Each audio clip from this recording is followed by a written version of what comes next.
서울 덕수궁 일대 정동에는 근대 건축물이 꽤 남아있어서 독특한 분위기를 풍깁니다. 개항 이후 외국 공관들이 설치되고 선교사들이 많이 머물면서 자연스럽게 서양식 건물들이 조성된 거지요. 정동이라는 이름은 예전에 이곳에 있던 정릉에서 유래한 겁니다. 조선 왕릉 정릉은 두 곳 있습니다. 하나는 조선 건국 후 첫 왕비였던 신덕왕후 강씨의 능으로 북한산 기슭에 있고, 삼성동에 있는 정릉은 정종의 능으로 옆에 있는 선릉과 묶어서 흔히 선정릉이라고 불립니다. 정동에 있었던 정릉은 신덕왕후의 능인데 옛 정릉이 있던 자리에 현재는 영국 대사관이 있습니다. 영국은 1883년에 조선과 수호통상 조약을 맺은 뒤 이듬해 4월 영사관을 설치했습니다. 정동에 있는 한옥을 매입해 사용하다가 1891년에 양식 건물을 새로 지었는데, 이 건물이 지금도 남아있고 영국 대사관 역시 여전히 그 자리에 있습니다. 정동이면 경복궁과 꽤 가깝고 무엇보다 도성 안쪽인데 이곳에 무덤을 둔 건 꽤 이례적입니다. 정릉의 주인인 신덕왕후 강씨는 이성계의 둘째 부인인데, 첫째 부인 한씨가 조선 건국 전에 사망했기 때문에 강씨 부인이 조선의 첫 왕비가 됐습니다. 이성계는 첫째 부인 한씨와의 사이에 방호부터 방현까지 6아들과 2딸을 두었고, 둘째 부인 강씨와의 사이에 방원 방석 2아들과 딸을 1명 뒀습니다. 이성계가 왕이 됐으니 아들들은 대군에 책봉됐고 이제 세자를 정해야 하는데, 건국 후 첫 세자 책봉이 파란을 불러왔습니다. 그럼 방석이를 세자로 삼겠소. 이미 장성한 아들이 여럿 있는데도 이성계가 막내 아들인 방석을 세자로 책봉한 겁니다. 변방 출신 이성계가 중앙정계에서 자리 잡고 성장하는데 큰 힘이 됐던 강씨 부인의 입김이 강하게 작용했을 테고, 강씨 부인을 크게 아꼈던 이성계가 그 뜻을 받아들였을 텐데, 그리고 정도전 같은 사람들이 그 주장에 힘을 실었다고 하지만 그래도 첫 세자 책봉부터 뭔가 꼬인 느낌입니다. 신덕왕후는 힘을 다해서 막내 아들을 지켜줄 생각이었겠지만 아들이 왕이 되는 것을 보지 못한 채 병으로 세상을 떠났지요.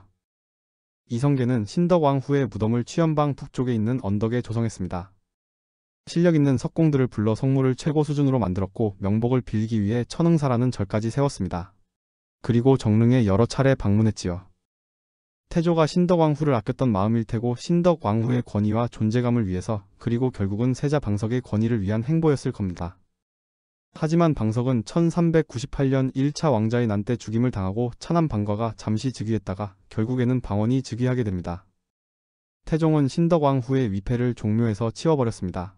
아버지를 생각해서인지 제사를 지내기는 했지만 왕비가 아니라 후궁의 예에 따랐죠.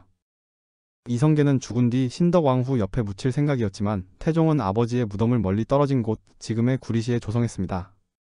동구릉 안쪽에 있는 건원릉입니다. 그리고 몇 달 뒤 신덕왕후가 묻힌 정릉을 도성 밖 사흘 한리로 옮겨버렸습니다. 이곳이 현재 북한산 기슭 성북구에 있는 정릉입니다. 옛 제왕의 능묘가 모두 도성 밖에 있는데 정릉만 도성 안에 있는 것은 적당하지 못하다는 것이 이유였는데, 이건 또 맞는 말이긴 합니다. 애초에 도성 안에 왕릉을 조성한 게 특이하긴 했지요.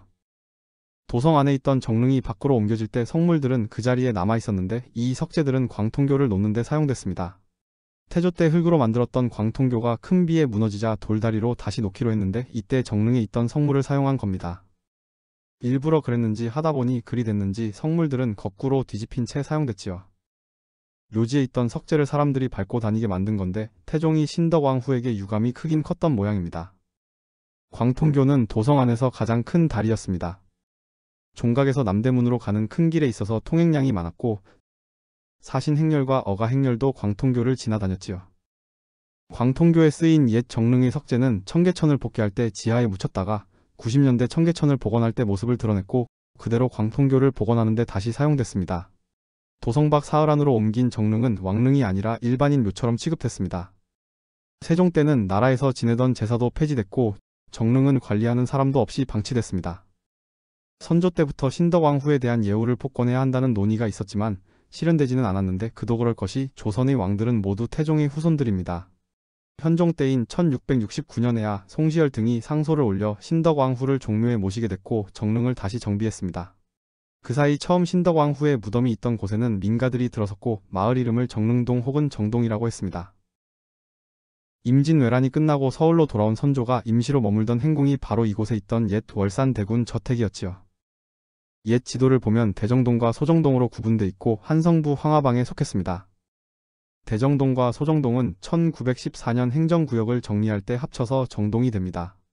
1943년에 처음으로 구제가 실시될 때 정동은 서대문구에 속했었습니다. 현재 서울시청 앞쪽 덕수궁 정문 있는 곳까지가 서대문구였는데 1975년 경계 조정이 돼서 현재는 중구 관할입니다.